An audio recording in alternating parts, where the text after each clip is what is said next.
제1장 고통이 축복이 되다. 말기암 환자처럼 안 보여요. 나는 모태 신앙인이다. 항상 어머니 손에 이끌려 교회에 갔다. 게다가 교회 부속유치원에 다녔기에 필연적으로 교회를 매일 갔다. 그러나 하나님의 살아계심을 느끼지 못했다. 그래서인지 어릴 때부터 늘 마음속에 한 가지 불안이 있었다. 내가 믿는 하나님과 성경 말씀이 거짓이면 어떡하지? 내 마음속에 하나님이 살아계신다는 확신이 없었다. 그래서 하나님께 몇 년을 기도했다. 하나님, 정말로 당신이 살아계신다면 나를 만나주세요. 그러다가 12살 때 그야말로 깡시골로 수련회를 갔다. 그곳 오두막에서 몇 시간을 기도했다. 성령님을 간절히 구했다. 그리고 성령님을 체험했다. 이제 목에 칼이 들어와도 하나님을 부인할 수 없겠다고 생각한 나는 그날로 예수님을 영접했다. 그날 오두막 문을 열고 본 밤하늘은 평생 잊을 수 없다. 그렇게 큰 별들로 가득 찬 하늘은 그 전에도 그 후에도 본 적이 없다. 정말 아름다웠고 내가 하나님의 딸이 된 것을 주님이 축하해 주시는 것처럼 느껴져서 한없이 감격의 눈물이 흘렀다. 예수님을 영접한 뒤 내게는 큰 변화가 일어났다. 수련회를 마치고 집에 오는 관광버스에 올라탔는데 버스 창밖으로 거리를 걷고 있는 사람들을 보자 눈물이 나는 것이다. 나는 이제 죽어서도 영원히 천국에서 살 텐데 저들 중에 주님을 몰라서 지옥에 가는 사람이 있으면 어쩌지? 거리를 걷는 사람들 중에 지옥에 가서 영원히 고통을 당할 사람이 있다고 생각하니 너무 끔찍하고 가슴이 타 들어가는 듯했다. 그때 나는 결심했다. 앞으로 사는 동안 믿지 않는 자를 만난다면 꼭 복음을 전하기로. 그렇게 나는 12살 때부터 복음을 전하기 시작했다. 지금 내 나이는 42살이다. 전도한 지 30년이 되었다. 주님을 모르는 영혼들에게 주님을 전하고 주님이 주신 생명을 나눠주는 것이 내 삶의 이유가 되었다. 비교할 수 없는 기쁨. 나는 원래 알뜰살뜰한 짠순이다. 10원도 아껴 쓰는 성격이었다. 2010년 추석 연휴에 나는 전도 폭발 훈련을 받기 위해 미국행 비행기에 몸을 실었다. 최고 성수기 기간이라 왕복 비행기표가 400만 원 가까이 되었지만 이번에는 돈을 아끼지 않기로 했다. 전도 훈련은 이틀이었는데 그 전에 미국에 온 김에 관광을 좀 하기로 했다. 한 푼 두 푼 아껴오던 것을 그때 막 썼다. 고급 음식점에서 먹고 싶은 걸 다 먹고 라스베거스에 가서 쇼를 보고 그랜드 캐니언에 가서 10분 타는데 50만 원이 드는 헬리콥터를 탔다. 즐겁게 관광을 마치고 전도 훈련을 하러 포틀랜드 공항에 내렸다. 내가 가야 할 지역 이름을 댔는데 공항버스 기사가 그런 지명은 난생 처음 들어본다고 했다. 일반 버스 기사들도 모른다고 해서 고속버스 터미널에 갔더니 거기 가는 버스가 저녁 8시에 딱 한 대 있다고 했다. 내가 공항에 내린 시각이 새벽 1시였으니 저녁에 버스를 타면 세미나 이틀 중 하루를 다 날리는 것이었다. 결국 그곳이 서쪽 끝에 있다는 것만 알고 기차를 타고 7시간이 걸려 종점에 도착했다. 기차역에서 교회에 전화를 걸었더니 거기서부터 또 차로 1시간이 더 걸린다고 했다. 교회에서는 이 훈련을 받으려고 여성이 혼자 한국에서부터 왔다는 사실에 너무 놀라 차를 보내주었다. 훈련은 쉬는 시간이 거의 없이 강의와 전도 실습으로 이어졌다. 가서 보니 참석자 모두가 미국인이고 심지어 전부 목사님이었다. 마지막 날 셋이 한 줄을 이루어 노방 전도를 나갔다. 한 명씩 돌아가면서 복음을 전하다 내 차례가 되어 떨리는 마음으로 길을 가는 20살 된 청년에게 말을 걸었다. 시간이 있느냐고 물었더니 10분이 있다고 했다. 나는 전도할 때 1시간은 걸린다. 아담부터 설명하는 성격이기 때문이다. 게다가 유창하지도 않은 영어로 10분 안에 복음을 전하기란 힘들었지만 핵심만 빨리 설명해 주었다.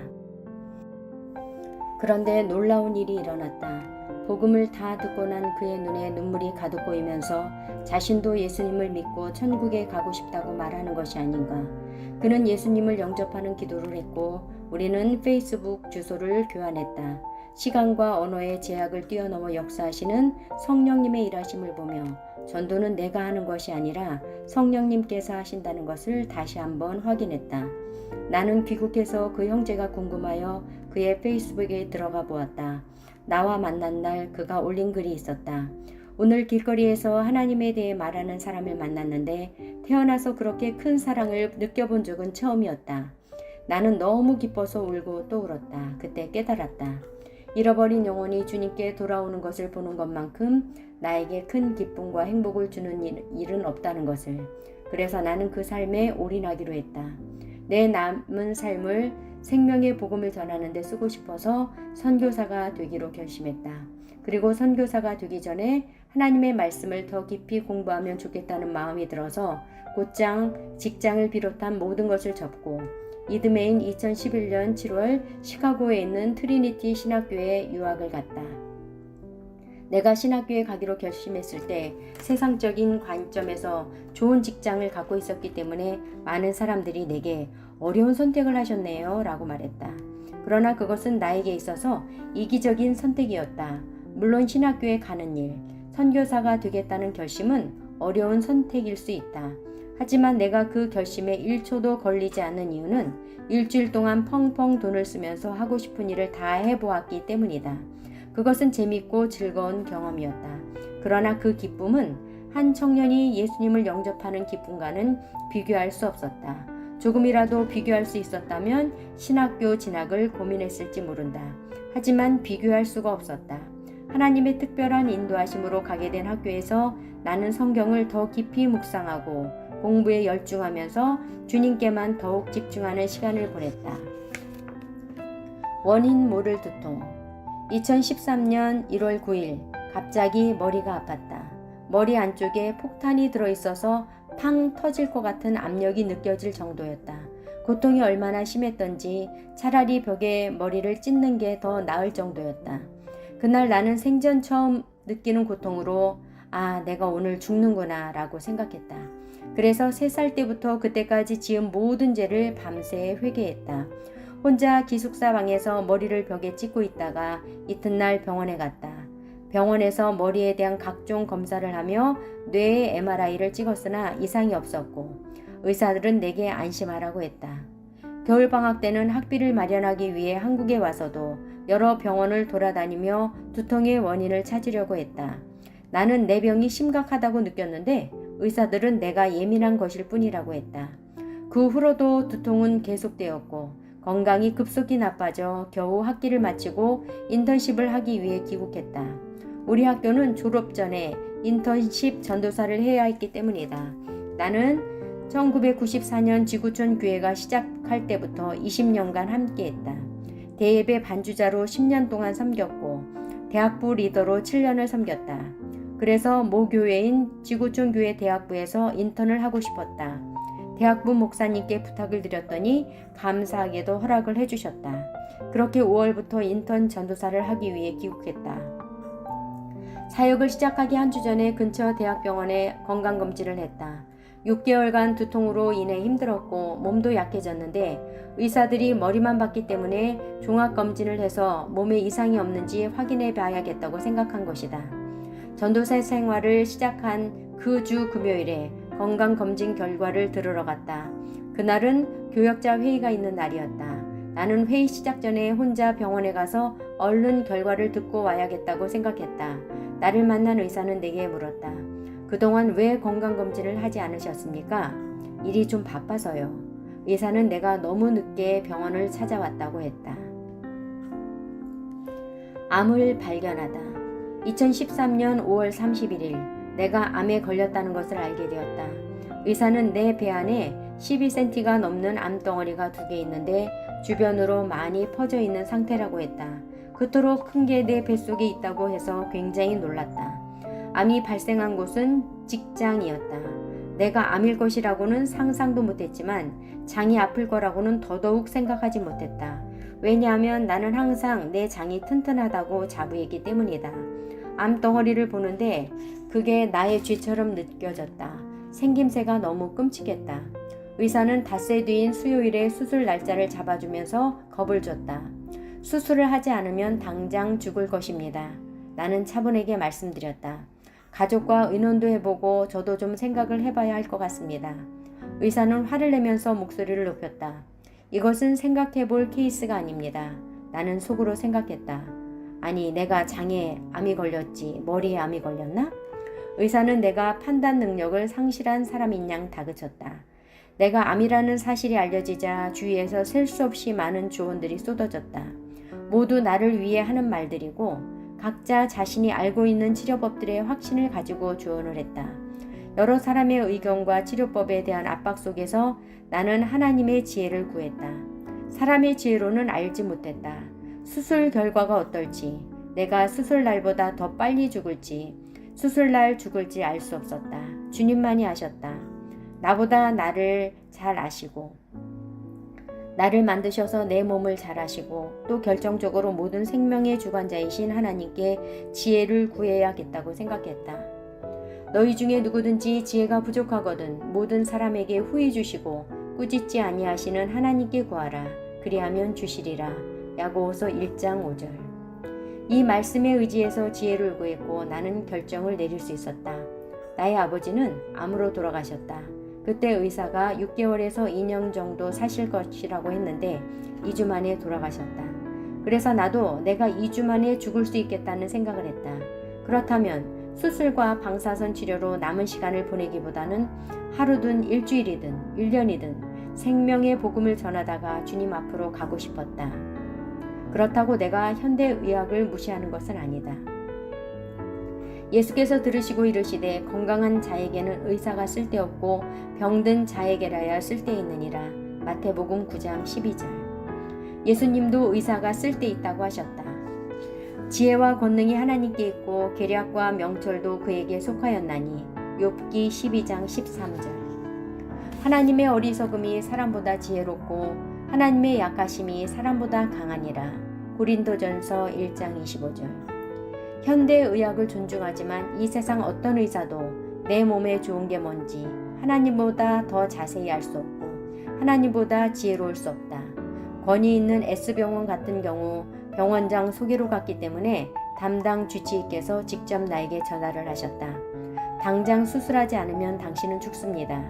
장에 있는 암덩어리가 너무 커서 그것이 반대쪽 장벽의 살과 하나가 되기 때문에 당장 수술하지 않으면 장 폐색증이 일어나서 온몸에 독이 올라 고통스럽게 죽게 됩니다. 얼른 수술 날짜를 잡으시지요. 그 말을 듣는데 0.1초 만에 이런 생각이 들었다. 응? 우리 아빠가 나한테 그럴 리가 없는데? 나는 내 아버지가 어떤 분인지 알고 있었다. 아버지는 나에게 가장 좋은 것을 주시는 분이다. 만일 그런 고통스러운 일이 나에게 생긴다면 그렇게 하시는 데에는 이유가 있을 것이다. 그래서 나는 수술하지 않기로 결정했다. 그랬더니 주변에서 루머가 돌기 시작했다. 욕을 하는 사람들도 있었다. 제정신이 아니다부터 시작해서 목숨을 포기했네. 올바른 신앙이 아니네. 라는 소리를 들었다. 목사님들까지도 수술을 해야 한다며 엄청나게 압박하셨다. 친한 사람들도 마찬가지였다. 언니 아프면 제정신이 아니래. 언니 머리가 좀 이상한 것 같아. 장 분야에서 세계적으로 유명한 의사를 한 번만 만나달라는 교회 후배들의 말에 내가 너희를 위해 만나준다 라고 하면서 찾아갔다. 그 의사를 만나고 더더욱 수술을 하지 않기로 결심했다. 늘 혼자 병원을 가다가 그날은 엄마와 함께 갔는데 엄마가 의사에게 내가 얼마나 살 수 있을지 물었다. 그런데 의사가 아유 1년밖에 못 삽니다 라고 퉁명스러운 말투로 대답하는 것이었다. 그의 의술이 세계 1위일지 모르지만 그가 하는 말을 들으니 절대 그에게 내 몸에 칼을 대는 것을 허락하고 싶지 않았다. 수술을 하지 않은 이유. 나는 선교사로 헌신하기 전에 수험생을 가르치는 일을 했다. 그러면서 우리나라 부모의 모습을 많이 보았다. 우리나라 부모는 자신의 자녀가 명문대에 진학하길 바란다. 어떤 학원이 유명하면 거기에 아이들을 우르르 보내고 한 과외 선생이 유명해지면 그 사람에게 우르르 보낸다. 남들 하는 대로 다 따라한다. 그러나 그렇게 해서는 100% 명문대에 진학이 어렵다. 왜냐하면 명문대는 0.1%가 가기 때문에 99.9%는 아무리 해도 명문대를 못 가게 되어 있다. 남들을 따라만 해서는 99.9%를 벗어나기 어렵다. 그렇다면 어떻게 해야 0.1%에 들 수 있는가? 나는 애들 성적을 굉장히 잘 올려주는 선생이었고 거기에 굉장한 자신감이 있었다. 누구든 나를 만나면 성적이 올랐다. 나는 암 치료에 대한 것도 마찬가지라고 생각했다. 암에 걸리면 대부분 사람들이 수술, 항암, 방사선 치료를 했다. 그런데 암에 걸리면 사는 사람보다 죽는 사람이 많다. 명문대 진학률처럼 살아남는 사람은 극소수다. 그래서 나는 모든 사람이 하는 대로 따르는 것은 죽는 길이라고 생각했다. 나는 공부처럼 나에게 맞는 길을 찾아야 한다고 생각했다. 대다수가 한다는 자체는 내게 신뢰를 주지 못했다. 결국 나는 개인적인 확신을 갖고 주위 사람들의 압박을 거절할 수 있었다. 사람들이 권하는 것은 대다수가 걷는 길이었기 때문이다. 또한 나는 모든 것이 상식을 벗어나면 이단이라고 생각하는 사람이다. 나는 모든 것을 상식선에서 생각하려고 한다. 수박을 한번 잘라서 산소에 닿게 되면 맛도 없어지고 신선도가 확 떨어진다. 하물며 사람의 몸은 더할 것이라고 생각했다. 하나님께서 산소가 내장에 안 닿게 만드셨기 때문이다. 나는 당시 핸드폰을 들 힘조차 없이 약했다. 상식적으로 내 몸이 이렇게 아픈데 배를 가르는 수술을 견딜 수 있을 거란 생각이 들지 않았다. 게다가 의사는 수술을 해도 암을 다 제거할 수 없고 큰 것만 없앤다고 했다. 그 말을 들으니 차라리 아무것도 하지 않는 게 더 오래 살겠다는 생각이 들었다. 항암은 무엇인가? 항암이 암세포도 죽이지만 좋은 세포도 함께 죽인다는 것은 상식이다. 난 암에 걸리기 전에도 사람들이 암에 걸리면 무조건 항암을 하는 것이 참 신기했다. 암세포만 없어지면 뭐 하겠는가? 좋은 세포도 마구 죽여 결국 내 몸은 더 상할 텐데. 방사선도 그랬다. 방사선을 한 번이라도 난소에 쪼이면 불임이 된다고 했다. 그래서 난소의 위치를 바꾸는 수술을 하고 방사선을 쪼이거나 난소에서 난자를 채취해서 냉동을 시켜놓고 방사선을 한다. 나는 이미 독신으로 선교사로 나가기로 결심한 후였기 때문에 불임이 되는 것은 상관없었지만 한 번만 쪼여도 불임이 된다는 사실 자체가 방사선이 무시무시하게 몸에 나쁘다는 것을 말해주기 때문에 이것은 고민도 하지 않고 안 하기로 결정했다. 하지만 그 어떤 이유보다 가장 중요한 이유는 죽어도 천국에 갈 것이라는 확신이 있었기 때문이다. 암에 안 걸려도 어차피 사람은 죽는다. 물론 암으로 인한 육체적인 고통이 있겠지만 결국 누구나 죽기 때문에 내가 죽게 되었다고 사람들이 나를 불쌍하게 여기는 것이 이상했다. 나아가 여기보다 훨씬 더 좋은 곳으로 갈 것이라는 확신이 나에게 평안을 주었다. 드디어 하나님을 얼굴과 얼굴을 맞대고 만날 수 있게 된다는 것에 기대가 되고 살짝 흥분이 되었다. 아빠가 돌아가시고 나한테 많이 의지하는 엄마한테는 너무 미안했지만 한편으로 보고 싶은 아빠를 만날 수 있다는 기쁨도 있었다. 천국에 갈 수 있다는 확신이 있었기에 죽음이 전혀 두렵지 않았기에 의사들과 주위 분들이 많은 압박을 가하였음에도 불구하고 수술, 항암, 방사선에 대해서 섣불리 판단하지 않고 침착하게 하나님께 지혜를 구하면서 안 하기로 결정할 수 있었다.